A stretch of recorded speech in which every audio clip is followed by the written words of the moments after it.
할렐루야, 반갑습니다. 우리 옆에 있는 분들 같이 인사하겠습니다. 반갑습니다. 벌써 아까 기도하신 것처럼 2019년이 거의 끝나가죠. 이제 2019년이 다 지나가고 1년이 벌써 지나갔어요. 시간이 굉장히 빠릅니다. 그래서 어떻게 이렇게 시간이 빨리 지나갔나 모르겠는데 아주 금방금방 지나가고 한 해를 돌아보면 뭘 했을까, 뭘 내가 했을까 이런 생각이 들면 좀 마음이 좀 그렇습니다.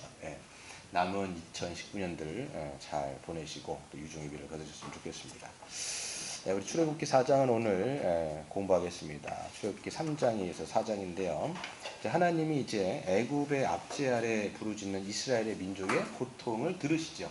그래서 하나님의 언약을 기억하시고 430년 동안 고통 가운데 부르짖고 있는 그 이스라엘 민족의 고통을 들으시고 하나님이 움직이기 시작하셨습니다. 그게 2장 후반부에 나옵니다. 하나님이 들으시고 하나님이 기억하시고 하나님이 움직이시는 그런 모습을 봅니다. 그래서 역사 속에서 중심에 서서 움직이지 않는다 할지라도 하나님께서는 일을 하세요.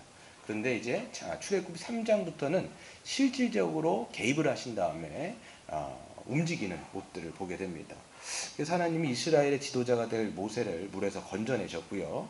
또 오히려 애굽의 왕궁에서 양육을 받게 하십니다. 그리고 40세가 되었을 때 이제 다듬어지지 않은 그 혈기 섞인 정의감 때문에 사람을 때려 죽이죠. 한순간에 왕자에서 이제 도망자의 신세가 되게 됩니다. 그래서 40년을 미디안에서 양을 치는 자로 살아가는 모습이 출애굽기 2장과 3장에서 나왔습니다. 근데 하나님은요, 그가 80세의 노인이 되었을 때, 그냥 40세 동안, 40년 동안 양치기를 한 거죠. 80세가 되었을 때, 이제 호렙산에서 그를 부르십니다. 모세야, 모세야 하면서 그를 부르시죠. 그러면서 이제 동시에 사명을 주십니다.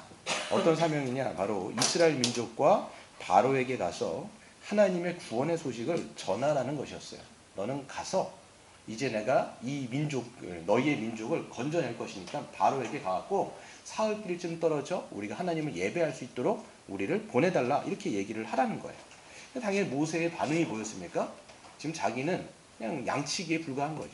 근데 이제는 누구를 만나야 되냐면 그 황제를 만나야 돼. 바로를 만나야 돼요. 그러니까 당연한 반응이 뭐냐면 내가 누구이기에 이렇게 되는 거예요. 내가 누구이기에 이스라엘 민족에 가서 얘기하면 내가 누구이기에 애굽 왕 바로에 가고 이런 얘기를 전합니까? 난 할 수 없습니다. 이게 그 모세의 요지였습니다. 근데 하나님은요, 모든 것을 다 하나님이 할 것이기 때문에 그냥 가서 전하라 라고 말씀하십니다. 그래서 모세는 가서 전하면 모든 것은 하나님이 강한 손으로 애굽을 심판하셔서 자신의 백성을 이제 건져내실 것이라고 말씀하시며 안심을 시키시죠. 그래서 오늘은 이제 출애굽기 4장을 통해서 하나님이 부르시는 모세를 어떻게 사명자로 빚어가시고 세워가시는지 또 그분의 은혜를 묵상하고 또 그분의 그 신실하심을 우리가 묵상하는 시간을 좀 갖도록 하겠습니다. 그래서 오늘 출애굽기 4장을 보시면 모세는 이제 하나님의 부르심을 이제 받았지만 막상 가려고 하니까 두려움에 쌓입니다. 막 두려운 거예요. 여러분 생각해 보세요. 노인이죠. 80세입니다. 게다가 지금 그 자기를 죽이려고 했던 바로에게 다시 가서 얘기를 해야 되는데 그것도 밑도 끝도 없이 어떤 얘기냐면 자기 민족을 보내달라 이런 얘기를 하려면 얼마나 가기 싫겠습니까? 그러니까 안 가려고 핑계를 몇 가지를 막 대는데요. 첫 번째 어떤 핑계를 대냐면 1절에 보시면 모세가 대답하여 이르되 그러나 그들이 나를 믿지 아니하며 내 말을 듣지 아니하고 이르기를 여호와께서 너에게 나타나지 아니하셨다리라 이런 핑계를 대는 거예요. 하나님, 내가 이스라엘 백성들을 가서 장로들을 모을 텐데 장로들은 얘기할 거예요. 너에게 무슨 하나님 여호와가 나타났으냐? 그거 증명해봐라. 어떤 증거를 댈래? 네가 누군데? 어떻게 보면 너 듣보잡 아니야? 이렇게 얘기하면서 안 믿으려고 할 겁니다. 저는 못 가요. 이렇게 얘기를 하는 거예요. 그때 하나님께서 뭐라고 말씀하시냐면 너 손에 뭐가 있냐? 딱 물어보는 거예요. 뭐가 있어요? 네, 지팡이가 있는 거죠. 그거를 갖다 던지라는 거야. 갖다 던졌죠. 갖다 던지니까 그것이 뱀이 됩니다. 뱀이 돼가지고 그냥 모세 앞을 싹 지나가는 거예요. 그러니까 모세가 어떻게 무서워갖고 그거를 피하죠. 그렇지 않겠습니까? 아마 이 뱀은요 코브라였을 거라는 생각을 합니다. 제 생각이 아니고 신약서들이 그렇게 얘기를 해요. 이 뱀이라고 하는 것은 그 당시 애굽의 그 바로 그 왕권을 상징하는 게 코브라였거든요. 그러니까 이름 뱀을 아마 했을 거예요. 그러니까 무섭죠. 여러분 코브라 보셨습니까? 저 못 봤어요. 실제로 못 보고 이런 뭐 영상 같은 데나 봤는데 그게 뭐 무섭잖아요. 대가리가 막 커가지고 이렇게 훅 막 무섭으니까 막 피하는 거예요. 근데 하나님 뭐라고 말씀하시냐면 너의 손을 내밀어서 그 꼬리를 잡으라는 거예요. 여러분 뱀을 잡으려면 어디 잡아야 돼요? 대가리 잡아야 돼요. 머리를 딱 잡아야 이게 안 물거든요. 근데 어딜 잡으라느냐? 꼬리를 잡으라는 거예요. 근데 모세가 어떻게 보면 믿음도 좋지? 지금까지 믿음 없는 행동을 보이다가 꼬리를 잡습니다. 꼬리를 잡는 거예요. 꼬리로 잡는 순간 어떻게 되냐면 이게 다시 지팡이로 바뀌는 것이죠. 이 이적이 의미하는 바는요, 뭐 여러 가지는 좀 얘기할 수 있겠지만 한 가지는 아까 말씀드린 것처럼 뱀이라고 하는 것은 이 코브라라고 하는 것은 왕권을 상징합니다. 근데 이게 모세의 손아귀에 딱 다시 쥐어지는 거예요. 이게 뭐냐면 결국은 하나님께서 애굽의 이 왕권을 부수시고 심판하시고 그들을 끄집어내실 거라는 그런 선언을 이런 이적을 통해서 보여줍니다. 나중에 보면요. 이 이적을 누가 하냐면 아론이 바로 앞에서 이 지팡이를 다시 뱀으로 만듭니다. 근데 누가 따라해요? 애굽에 있는 술사들도 이걸 똑같이 따라하는 거예요. 또 뱀이 똑같이 되는 거예요. 지들도. 근데 어떻게 되냐면 아론이 만들었던 그 뱀이 애굽에 있는 술사가 했던 그 뱀을 잡아먹어요. 똑같아요. 이게 어떤 걸 얘기하냐면 결국은 하나님의 강한 팔로 애굽을 심판하시고 그 왕권을 먹어버릴 것이라는 그런 이제 내용을 담고 있는 이적이 바로 이것입니다. 근데 이제 모세는 믿음이 별로 없어갖고 다시 또 설득을 해야 되잖아요. 꼭 하나를 주진 않아요. 항상 두 가지 주신데 또 하나는 뭐냐면 하나님께서 이제 모세에게 얘기합니다. 너의 손을 품에 좀 넣으라는 거예요. 품에 딱 넣어. 다시 빼니까 어떻게 됐어요? 이게 문둥병이 걸린 거예요. 나병이 걸린 거라고요. 하얘져가지고 그냥 문둥병이 걸린 거예요. 이게 썩어 들어가는 거거든요. 썩어 들어가는 거죠. 막 썩은 피부처럼 이제 됐는데 다시 이걸 하나님께서 다시 넣었다 빼라는 거예요. 그랬더니 넣었다 뺐더니 다시 어떻게 돼요? 이게 다시 새로운 살로 돋아나가지고 회복이 되어지는 모습을 보게 됩니다. 이 이적이 가리키는 내용은 뭐냐면 이 나병이라고 하는 것은 성경에서 부정한 거예요. 부정한 것뿐만 아니라 나중에 레위기 같은 데 보시면 문둥병이 있잖아요. 문둥병은 하나님 앞에 설 수 없는 죄인들을 상징하는 걸로 나와요. 그래서 여러분 레위기에서 보시면 문둥병에 걸리면 어떻게 됩니까? 집 밖으로 나가야 돼요. 절대로 있을 수가 없습니다. 하나님의 거룩하심 앞에 설 수 없기 때문에 집 밖으로 다 쫓아냅니다. 그래서 거기서 며칠 동안 뭐하고 회복되어지면 제사장들의 그 확인을 받고 다시 진안으로 들어올 수 있는 게 문둥병이었어요. 그러니까 이게 공간복음, 마가복음 같은 데서 보시면 이 문둥병은 하나님 앞에 죄인들로서 설 수 없는 그런 썩어 있는 모습을 보게 되는데 이게 다시 회복되는 거예요. 이게 뭘 보여줄까요?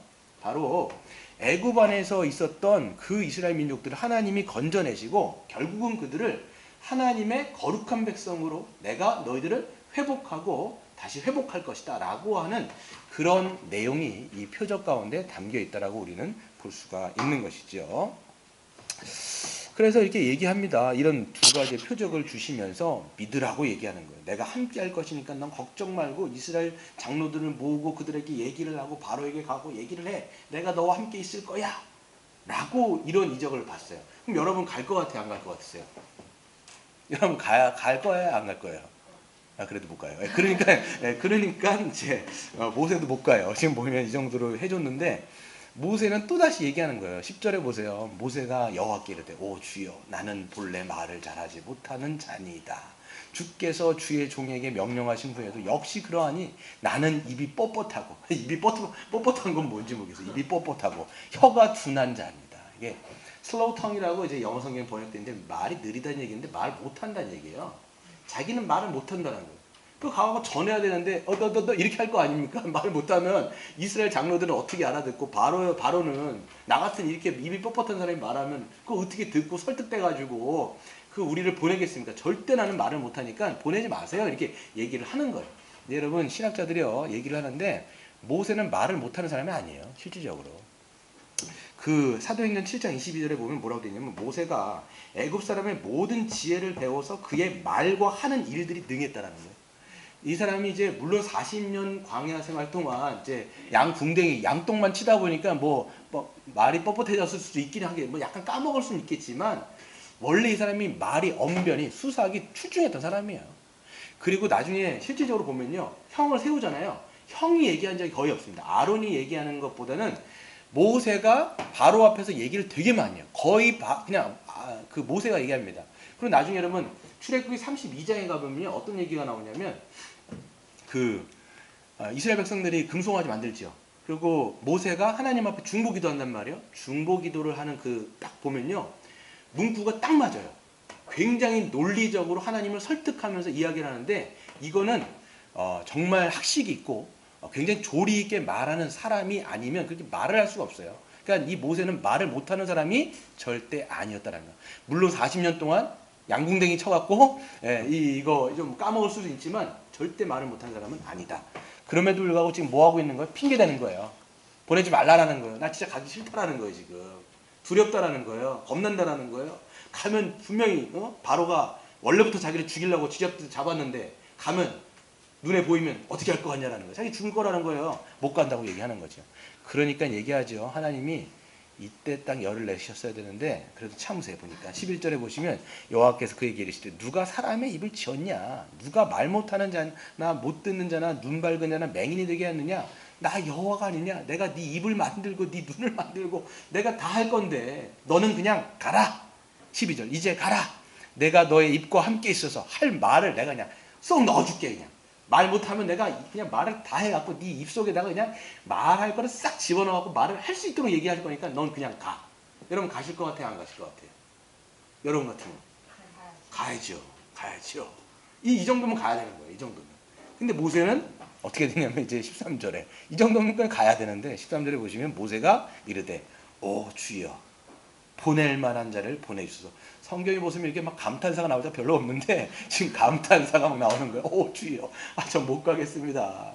그냥 보낼 만한 자를 보내주세요. 이게 어떤 내용이냐면 하나님 이게 지금 보면 제가 중요한 게 아니라면서요. 하나님이 중요하시다면서요. 그러면 하나님 직접 가시든지 아니면 저 말고 제가 중요한 인물이 아니니까 간다고 한 그놈을 좀 보내달라는 거예요 지금.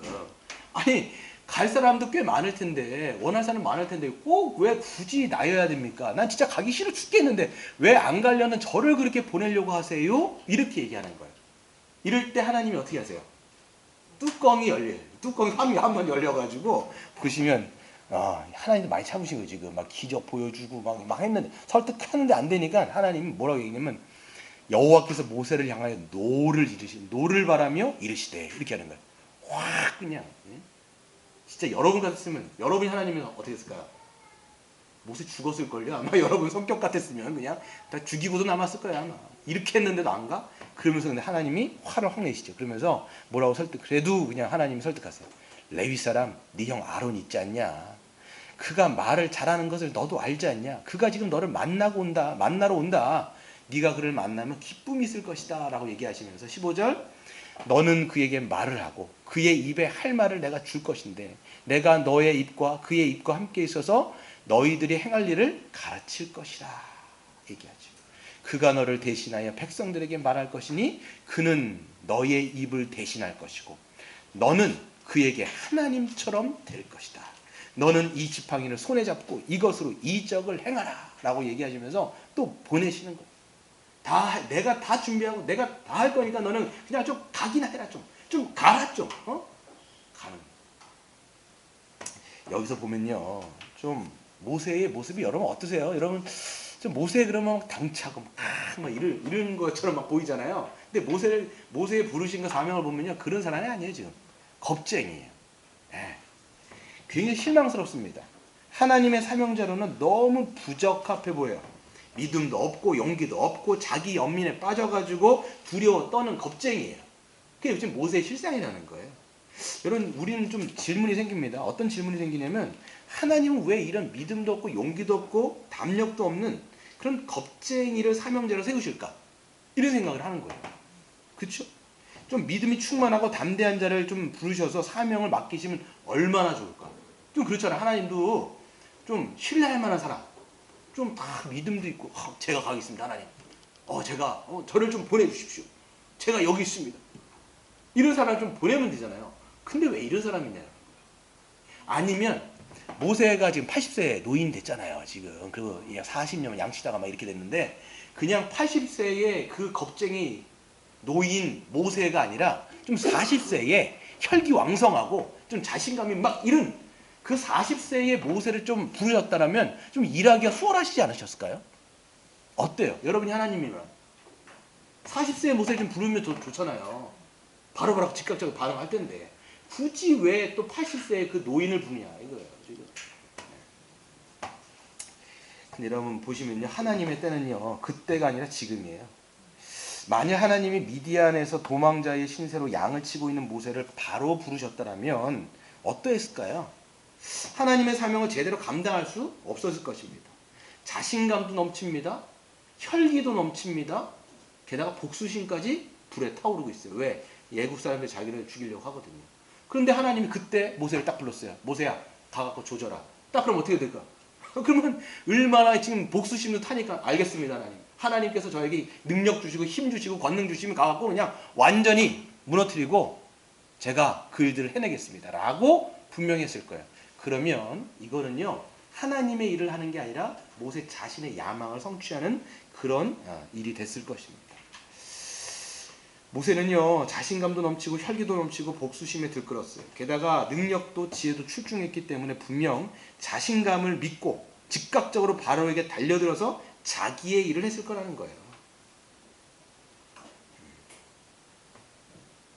그렇기 때문에 하나님은요, 광야에서 40년 동안 양을 치게 하시면서 무엇을 뺐을까요?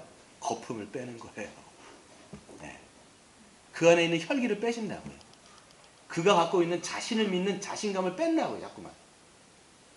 다 빼는 거예요. 거품을 빼는 거예요. 지금 40년 동안. 이게 지금 하나님의 때는 그 40세의 모세가 아니라 80세의 모세인 거예요. 그때 자기의 혈기와 자신감이 넘치면 이거는 하나님의 일을 도저히 할 수가 없어요. 이걸 빼줘야 돼요. 하나님의 일을 하려면 이걸 빼야 된다고요. 어깨에 뽕을요 빼는 거예요. 지금 다 빼는 거예요.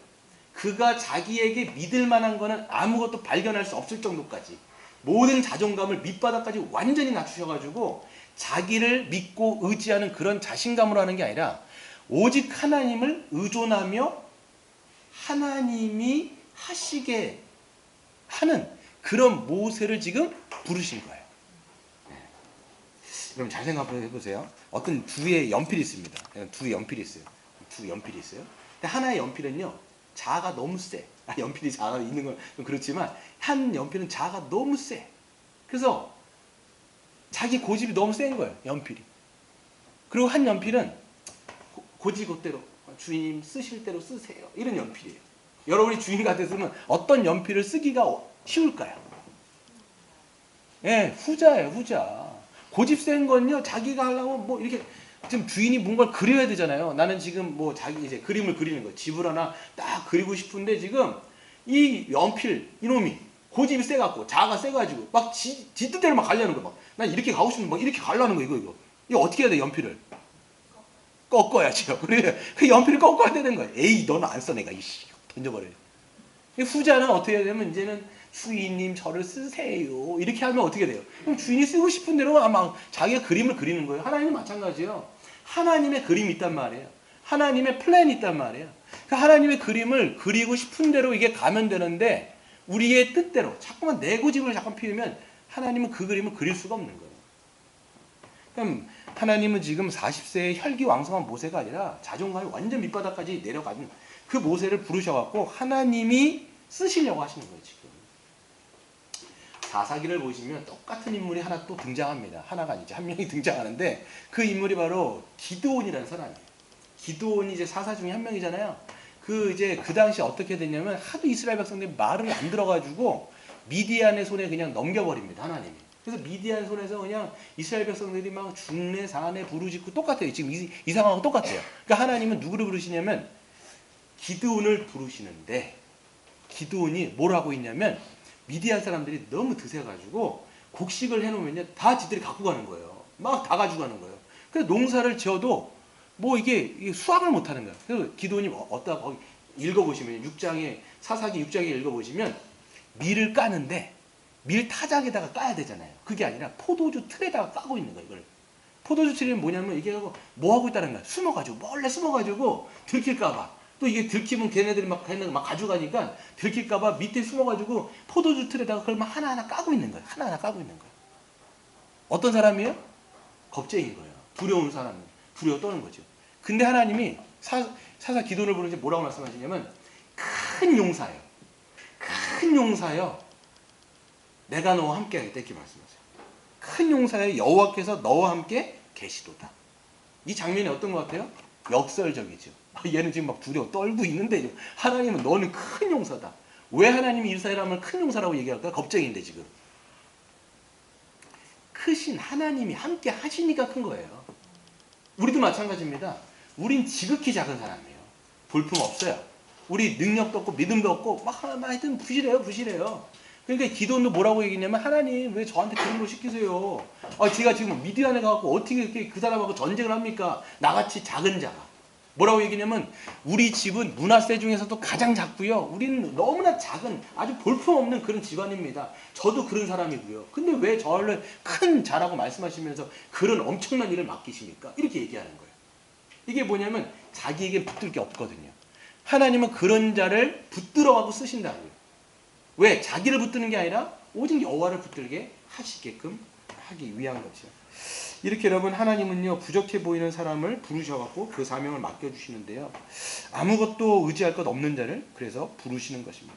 반대로 여러분 자아가 너무 강한 자는요 하나님께서 쓰시기가 어렵습니다. 자기가 강하기 때문에 모든 것을 자기 뜻대로 하려고 하는 경향이 있어요. 그렇기 때문에 어떤 일이 잘 되면 여러분 잘 생각. 그래서 자기에게 능력을 믿는 사람은요 이런 반응이 있어요.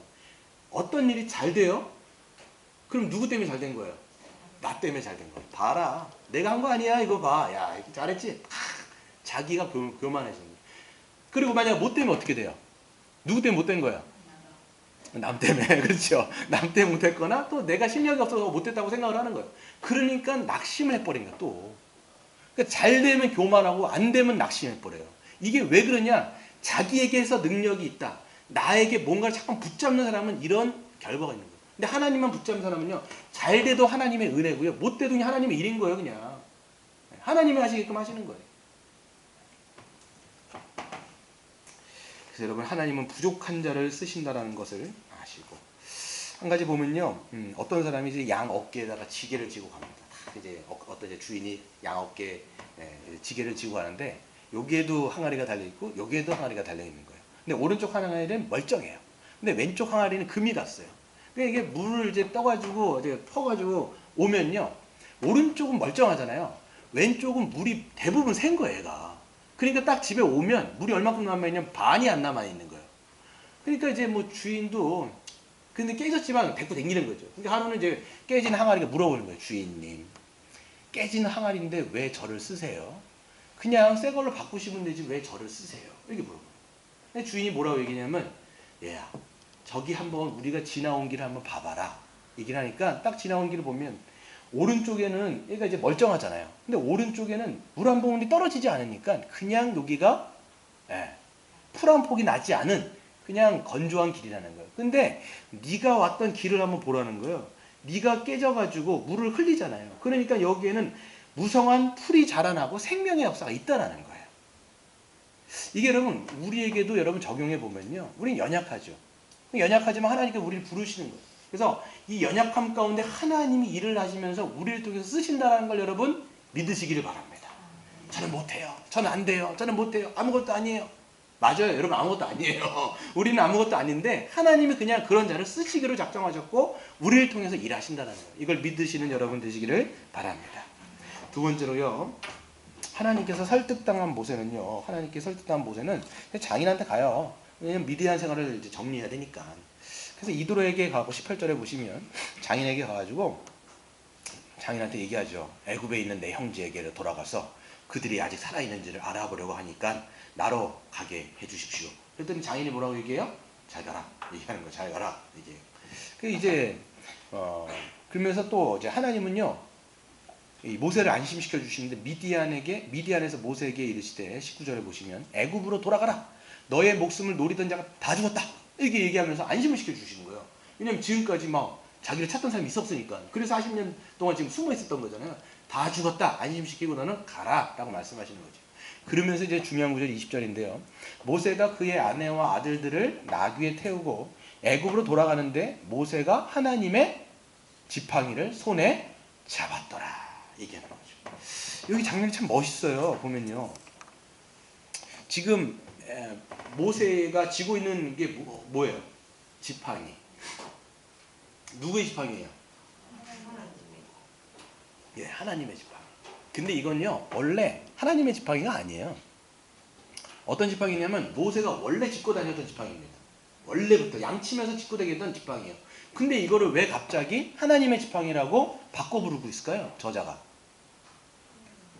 예, 하나님이 부르시고 그 사명자로 하나님께 세우셨기 때문에 이제는 내가 너와 함께 하겠다. 내가 너와 함께 할 것이고 이 지팡이를 통해서 내가 기적과 이적을 베풀 것이다. 물론 이 지팡이는요, 무슨 신비한 능력이 있는 게 아니에요. 이건 하나님이 너에게 함께 하시면서 너를 통해서 하나님의 일들을 행하실 거라고 하는 그런 상징적인 의미가 지금 담겨 있는 거예요. 그래서 이제는 모세의 지팡이가 아니라 하나님의 지팡이인 거예요. 하나님이 모세를 사명자로 세우셨고 그에게 능력을 주시고 권능을 주셔서 하나님이 이제는 당신의 일을 하시겠다라고 하는 선언적인 모습을 우리가 볼 수가 있습니다. 여러분, 하나님은요, 이렇게 사명자로 부르신 자에게 반드시 뭘 주시냐면 권세를 주세요. 능력을 주세요. 지혜를 주셔서 주께서 함께 하신다라는 것을 증거하십니다. 여러분, 하나님은요, 아무것도 없는 상태로 빈손으로 하나님의 일을 절대로 시키시는 분이 아니라는 걸 여러분들 기억하셔야 돼요.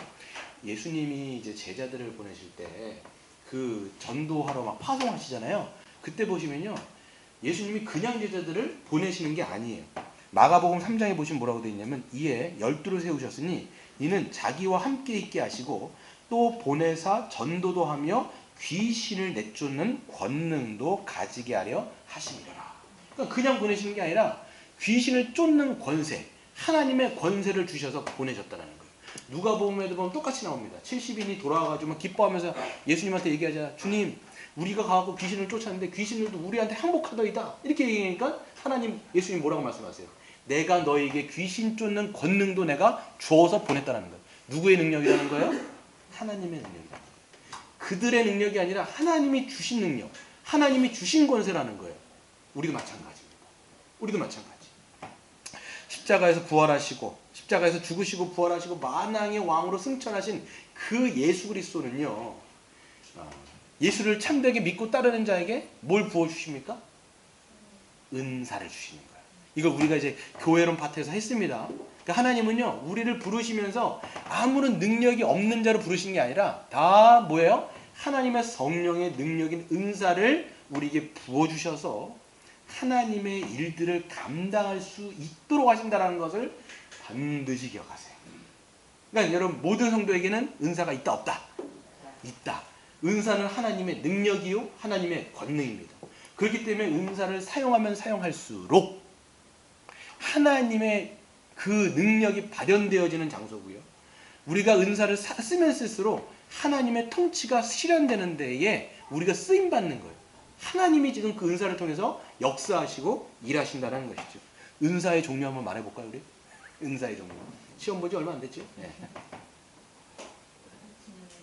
네, 가르치는 은사, 방언의 은사, 또 예, 섬기는 은사, 구제하는 은사, 긍휼을 베푸는 은사, 위로하는 은사, 또 지식의 말씀, 지혜의 말씀, 예? 병 고치는 은사, 능력을 바라는 것, 또 영들을 분별하는 것, 다 이게 여러분 은사의 종류란 말이에요. 그런 은사들을 우리 교회에게 다 주셔가지고 우리로 하여금 하나님의 사명을 반드시 이것을 감당할 수 있도록 그런 은사를 다 주셨어요. 그래서 여러분, 우리가 부릴 때 사용할 때 하나님의 능력과 통치가 실현되고 발현된다는 걸 기억해야 돼요. 또 기억해야 되는 것은 바로 누가 주신 은사고 능력이라는 거예요.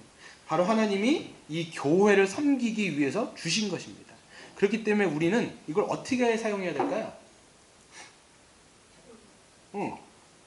적극적으로 부릴 듯 쓰면서도 이거는 나에게서 나온 거예요? 하나님이 주신 거예요? 하나님이 주신 거예요. 그렇기 때문에 이거는 우리가 겸손하게 사용하는 거예요. 겸손하게. 그래서 은사와 능력이 자신으로부터 나온 줄을 착각하게 되어지면 그때부터 이런 문제가 생깁니다. 만일 모세가 모든 이적과 기적이 자기로부터 나온다라고 착각했다라면 어떻게 됐을까요? 막 하는데 막 홍해가 막 갈라지고 막, 예? 막 하나님 막 심판의 재앙이 막 일어나고, 이게 자기가 지금 나에게서 능력이 나왔다고 생각하면 어떻게 돼요? 모세가 교만병에 걸리는 거예요. 이거 봐라, 이거 내가 한 거 아니냐, 이거 이렇게 되는 거예요. 내가 한 거 아니냐, 내가 한 거 아니냐. 이러면서 자기가 자기를 높이려고 하고 자기를 자랑하려고 하고 자기가 드러나게 한단 말이에요. 여러분 실질적으로 이제 은사는 좋은 건데 은사 주인은 안 좋은 거예요. 보면 이제 저는 병 고치는 은사도 실질적으로 있다고 전 믿어요. 근데 실질적으로 그런 은사를 쓰시는 분들은 어떤 분은 굉장히 겸손하게 쓰시는 분이 있어요. 정말 하나님의 말씀을 먼저 우선시하고, 정말 어떤 사람들이 있으면 하나님의 마음으로 병을 고쳐주시는 분들이 있어요. 실질적으로요. 근데 어떤 분들은요, 처음에는 안 그랬을지 몰라도 나중에 가다 보면 마치 그 능력이 자기에게서 나온 줄 알고 착각을 하는 거예요.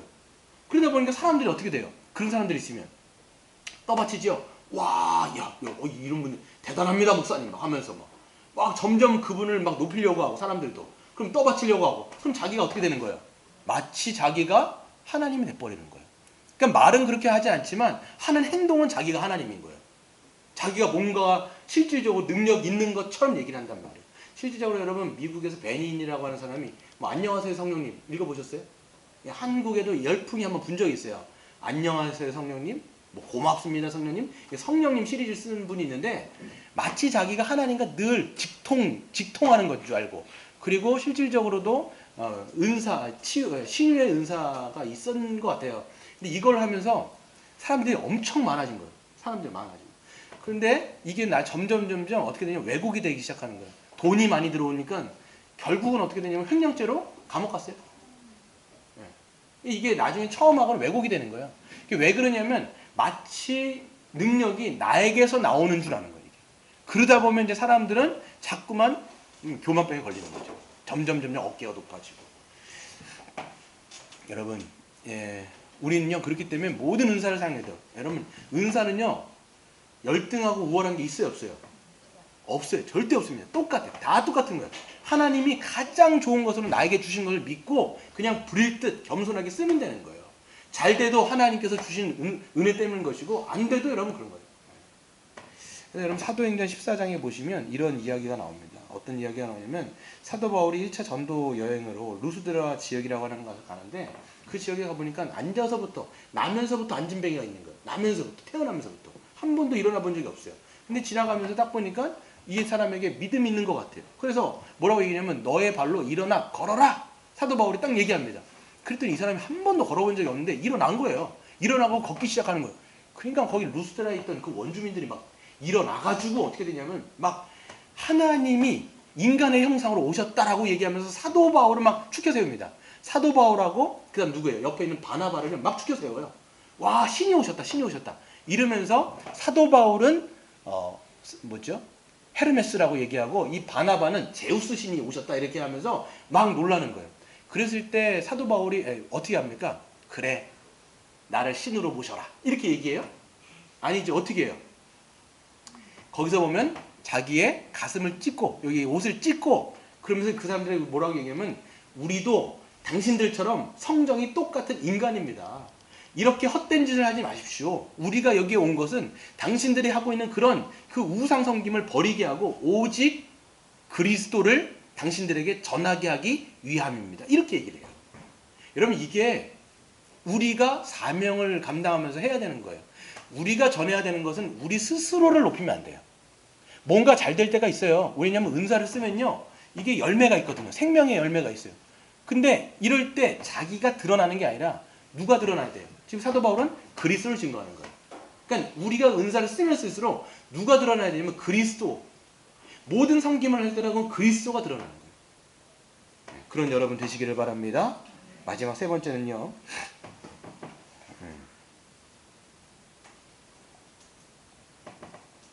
모세가 이제 지팡이를 짚고 가는데요, 이런 얘기를 하세요. 뜬금이 없다라고 얘기는 하긴 좀 그렇지만 21절에 너가 애굽으로 돌아가가지고 21절에 너의 손에 준 그 지팡이를 가지고 이적을 행하라. 그런데 그 이적을 본다고 해도 몇 가지의 이적이 있었어요. 10가지가 있죠. 그걸 본다고 해도 바로는 마음이 딱딱해가지고 내가 그의 마음을 완악하게 할 것인데 절대로 그 백성을, 내 백성을 보내주지 않을 거야 얘기합니다. 22절에 보세요. 너는 바로에게 가서 여호와의 말씀에 이르기를 이스라엘은 뭐예요 이제? 내 아들 내 장자라. 이렇게 표현한 게 이게 두 번째 나오는 건데 이스라엘 백성들은 하나님의 아들 내 장자 내 장자. 근데 지금 장자를 누가 잡고 있어요? 바로가 잡고 있는 거예요 지금. 그러니까 하나님이 어떻게 하실 거냐면 안 보내줘. 니들이 내 장자를 안 보내주면 어떻게 하시겠다는 거예요? 네 장자를 죽이겠다 이거예요. 너의 장자를. 그게 23절입니다. 내가 너에게 이르기를 내 아들을 보내주어 나를 섬기게 하라 해도 너가 보내주기를 거절하니 내가 너의 아들 너의 장자를 죽이리라 하셨다라 하시니라. 이게 지금 몇 번째 재앙을 얘기할까요? 10번째 재앙을 지금 하나님이 미리 예고하고 있는 거예요.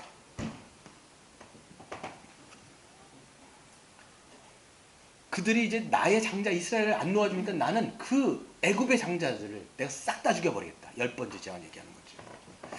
그러면서 굉장히 난해 구절이 이제 나옵니다. 한번 보세요. 여러분 이야기는 알고 있을 거예요. 24절 같이 한번 읽어볼까요? 시작.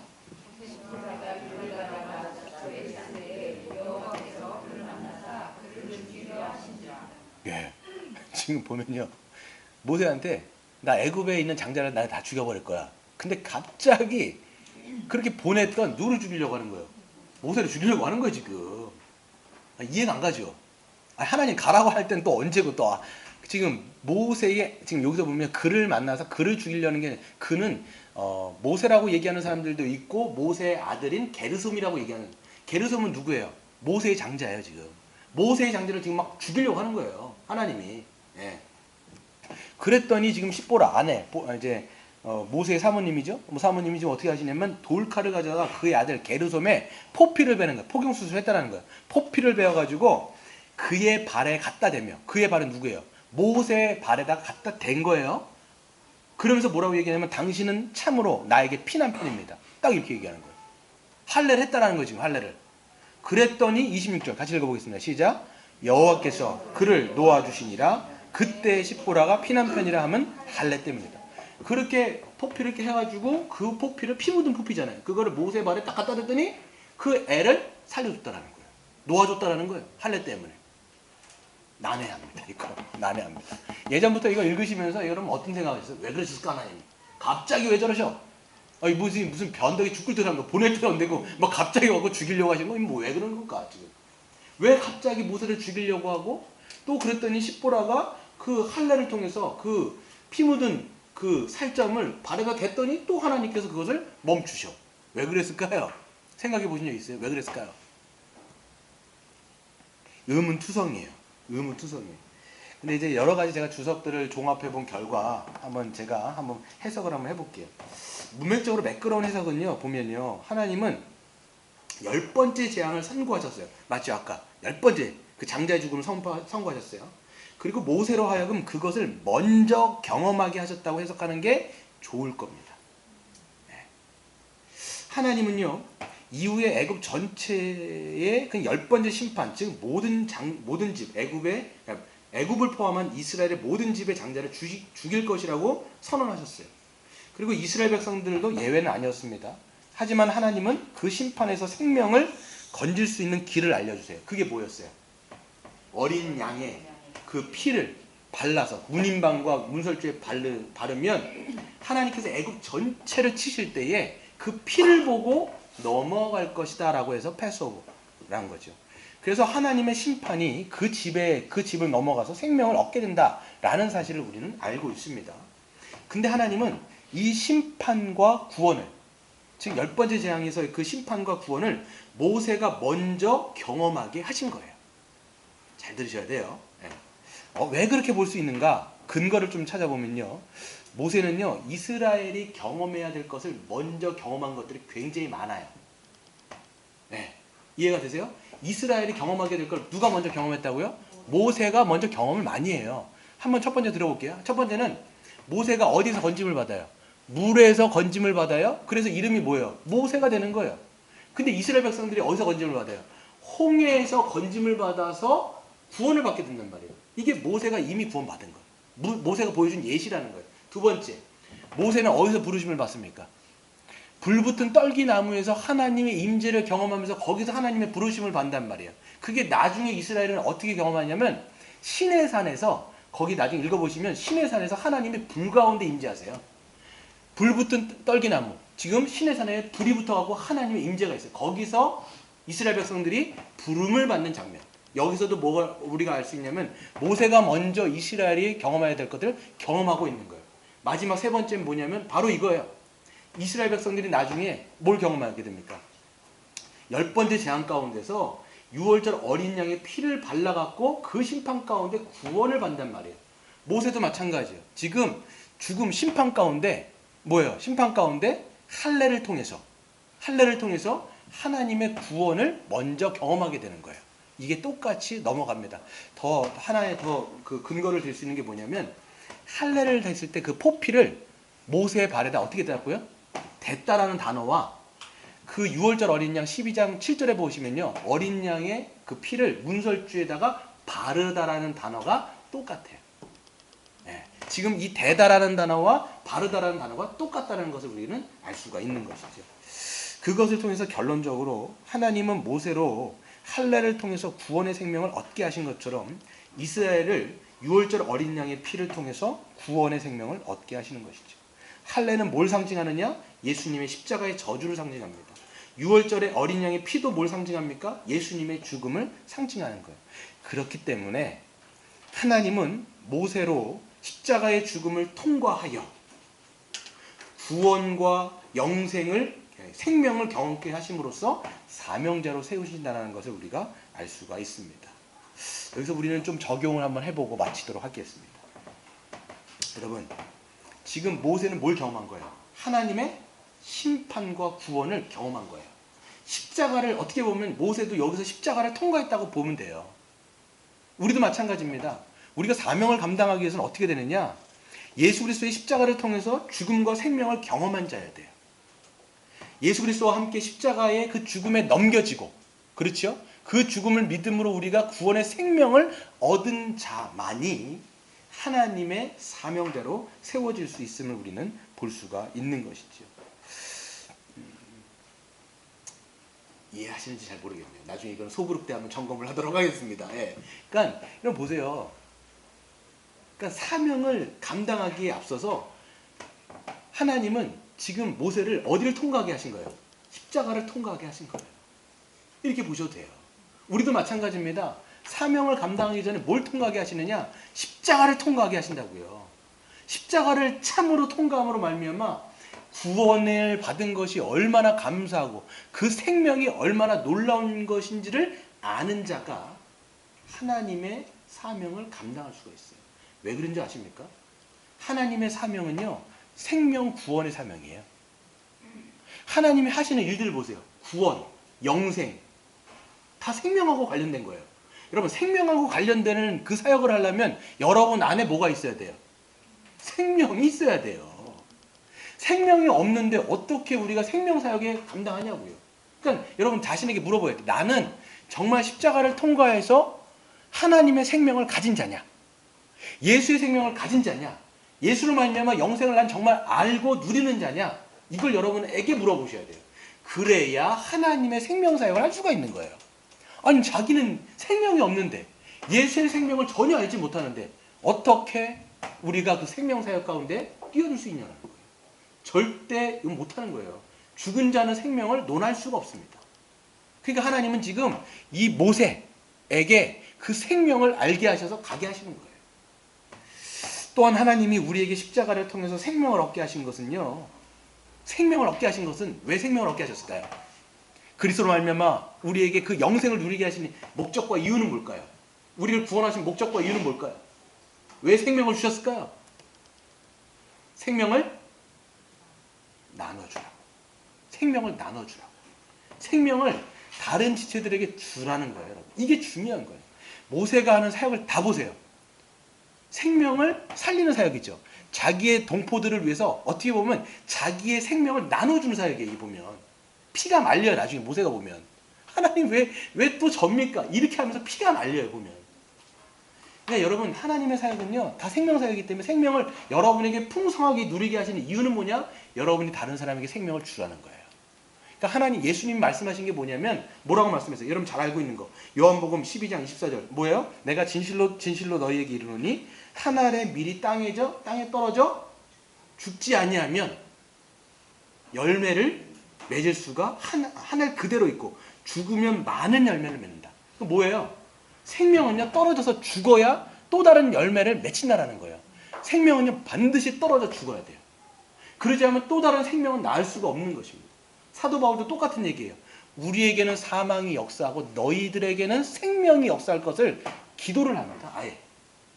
하나님이 우리로 하여금 생명을 주신 목적과 이유는 뭐냐? 누군가를 위해서 죽으라는 거예요.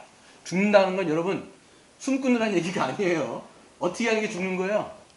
다른 사람들을 위해서 내 자신을 희생하고 헌신하는 거예요. 그게 어떻게 보면 자기를 부인하면서 자기의 생명을 나누는 방식이에요.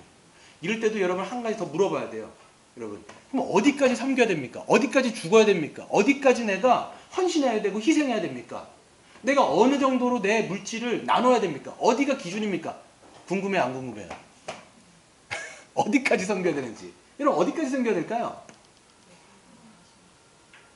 어디까지 섬기면 어디까지 섬기면 여러분 마음이 흡족할 것 같아요. 우리는 기준을요 분명히 제시할 수 없는데 그 기준은 뭐냐면 여러분이 생명을 누리는 만큼이에요. 네. 여러분이 하나님의 생명을 받고 그 생명을 누리는 만큼 그만큼 여러분이 생명을 줄 수가 있는 거예요. 내가 누리는 만큼 내가 보는 만큼 하나님 나라의 생명을 비전을 보는 만큼 그만큼 헌신을 할 수 있는 거예요. 예수님 똑같이 얘기하십니다. 뭐라고 말씀하시냐면 많이 죄사함 받는 사람이 많이 나를 사랑한다는 거예요. 그러니까 하나님으로부터 사랑을 많이 받고 생명을 많이 받은 사람이 그만큼 사랑하고 헌신하는 거예요. 그것을 통해서 나는 죽고 내 옆 사람이 사는 것을 보면서 우리 교회가 사는 것을 보면서 기뻐할까요? 슬퍼할까요? 기뻐하는 거예요. 와 그렇구나 이 맛이야. 여러분 이거 해야 돼요. 이 맛이야 이 맛. 그 맛을 여러분 아시는 우리 교회 되기를 주의 이름으로 축원드립니다. 같이 기도.